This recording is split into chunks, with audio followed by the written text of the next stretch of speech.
I am very thankful. Especially ಕೆಲವು ಎಪಿಸೋಡ್ಸಲ್ಲೆಲ್ಲ ಅಂತೂ I would feel so grateful. ಇಷ್ಟು ನಂಬಿಕೆ ಇಟ್ಟು ನನ್ನಲ್ಲಿ ರೈಟರ್ಸ್ ಈ ರೀತಿ ಬರಿತಾ ಇದ್ದಾರೆ ಆ್ಯಂಡ್ ಆಡಿಯನ್ಸು ಅಷ್ಟು ಚೆನ್ನಾಗಿ ಅದನ್ನು ಅಕ್ಸೆಪ್ಟ್ ಮಾಡ್ತಿದ್ದಾರೆ.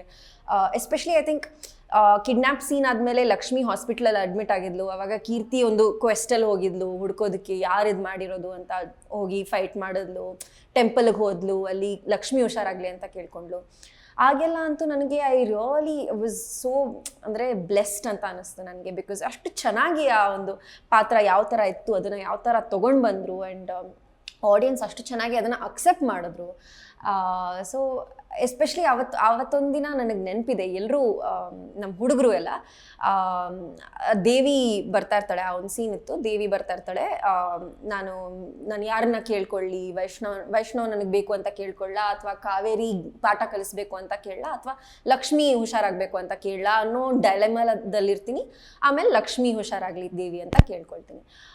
ಅವತ್ತು ಆರ್ಟಿಸ್ಟ್ ನಾನು ಒಬ್ಬಳೇ ಇದ್ದೆ. ಆ್ಯಕ್ಚುಲಿ ಎಷ್ಟೋ ದಿನ ಆರ್ಟಿಸ್ಟ್ ನಾನು ಒಬ್ಬಳೇ ಇರ್ತಿದ್ದೆ, ಒಂದು 30 ಪೇಜಸ್ ಒಬ್ಬಳೇ ಮಾತಾಡ್ತಿರ್ತಿದ್ದೆ. ಸೊ ಅವತ್ತು ಹಾಗೆ ಒಬ್ಬಳೇ ಆರ್ಟಿಸ್ಟ್ ಇದ್ದೆ. ಸೊ ಅವತ್ತು ಹುಡುಗರೆಲ್ಲ ಬಂದು, ಬಿಕಾಸ್ ದೊಡ್ಡ ಸೆಟಪ್ ಅದು, ಇಡೀ ರೋಡ್ ಅವರು ಲೈಟ್ಸ್ ಎಲ್ಲ ಹಾಕಿ ಒಂದು ಫೆಸ್ಟಿವಲ್ ಥರ ರೆಡಿ ಮಾಡಿದ್ರು, ಒಂದಷ್ಟು ಜನರನ್ನು ಕರೆಸಿದ್ರು ಜೂನಿಯರ್ ಆರ್ಟಿಸ್ಟ್ನ. ಸೊ ಅವ್ರಿಗೆಲ್ಲ ಶಾಕ್, ನೀವು ಒಬ್ಬರೇ ಆರ್ಟಿಸ್ಟಾ ಇವತ್ತು, ನೀವು ಒಬ್ಬರೇ ಆರ್ಟಿಸ್ಟಾ ಇವತ್ತು, ನಿಮಗೋಸ್ಕರ ಇಷ್ಟೆಲ್ಲ ಮಾಡಿದ್ದೀವಿ ನಾವು, ನೋಡಿ ಅನ್ನೋರು. So I think for any character ಅಷ್ಟು ಒಂದು ಪ್ರಾಮಿನೆನ್ಸ್ ಕೊಟ್ಟು ಅಷ್ಟು ಪ್ರೀತಿಯಿಂದ ಆ ಕ್ಯಾರೆಕ್ಟರ್ನ ಬರೆದಿರೋದು ತುಂಬ ಅಂದರೆ ತುಂಬ ಸಂತೋಷದ ವಿಷಯ. ಖಂಡಿತವಾಗ್ಲೂ ಇದೆ. ಐ ಥಿಂಕ್ ಕೆಲವು ಸೀನ್ಸ್ ನೋಡಿದಾಗ ಈಗಲೂ ಅನಿಸುತ್ತೆ ಇದು ಬೆಟರ್ ಪರ್ಫಾರ್ಮ್ ಮಾಡ್ಬೋದಿತ್ತು ಅಂತ. ಅದು ಯಾವಾಗಲೂ ಇರಲೇಬೇಕು ಅನಿಸುತ್ತೆ ಕಲಾವಿದರಿಗೆ. ಬಟ್ ಐ ಥಿಂಕ್ ಆ ಜರ್ನಿ, ನಾನು ಎಲ್ಲಿದ್ದೆ, ಎಲ್ಲಿ ತನಕ ಬಂದಿದ್ದೀನಿ ಅನ್ನೋದು ಸ್ಯಾಟಿಸ್ಫ್ಯಾಕ್ಷನ್. ಸೆಟ್ಟಲ್ಲಿ I think the dance bits were really nice. ನಾನು ಲಕ್ಷ್ಮಿ ಮಾಡಿರೋದು ಒಂದು ಸತಿ ಕೃಷ್ಣ ಜನ್ಮಾಷ್ಟಮಿಗೆ ಮಾಡಿದ್ವಿ, ಇನ್ನೊಂದು ಸತಿ ಕಥಕ್ ಇದೊಂದು ಜುಗಲ್ಬಂದಿ ಥರ ಮಾಡಿದ್ವಿ, ಭರತನಾಟ್ಯಮಲ್ಲಿ ಎಂಡ್ ಮಾಡಿದ್ವಿ. ಅದೆಲ್ಲ ತುಂಬ ಎಂಜಾಯ್ ಮಾಡಿದ್ವಿ ನಾವಿಬ್ಬರು, because we are dancers. And ಕೆಲವೊಮ್ಮೆ ಏನಾಗ್ತಿತ್ತು ಅಂದರೆ ತುಂಬ ಉದ್ದ ಸೀನ್ಸ್ ಇರೋದು, ತುಂಬ ಮಾತು ಇರೋದು. ಅವತ್ತು ನಾನೇ ಎಕ್ಸ್ಪೆಕ್ಟ್ ಮಾಡಿರಲಿಲ್ಲ ಇದನ್ನು ಒನ್ ಟೇಕಲ್ಲಿ ನಾನು ಕೊಡಬಹುದು ಅಂತ. ಜಸ್ಟ್ ಕಲ್ತ್ಕೊಂಡು ಹೋಗಿದ್ದೆ. ಬಟ್ ಅದು ಒನ್ ಟೇಕಲ್ಲಿ ಆದಾಗ ಆಗೋ ಖುಷಿ ಇದೆಯಲ್ಲ, ಆ್ಯಂಡ್ ಅಳು, ನಗು, ಕಿರ್ಚಾಡೋದು ಎಲ್ಲ ಸೇರಿ ಅದೊಂದು ಟೇಕಲ್ಲಿ ಮುಗಿಯುತ್ತಲ್ಲ, ಆವಾಗ ತುಂಬ ಅಂದರೆ ತುಂಬ ಖುಷಿ ಆಗುತ್ತೆ. ಐ ಥಿಂಕ್ ಒಂದು ಪರ್ಟಿಕ್ಯುಲರ್ ಡೇ ಕೆರೆಯಲ್ಲಿ ಲಕ್ಷ್ಮೀನ ತಳ್ಳೋ ಸೀನ್ಸು ಅವೆಲ್ಲ I think I enjoyed a lot.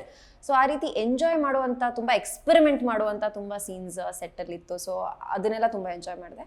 I think ಅನುಬಂಧ ವಾಸ್ ದ ಹೈಲೈಟ್, ಎಸ್ಪೆಷಲಿ ಈ ಸೆಕೆಂಡ್ ಅನುಬಂಧ.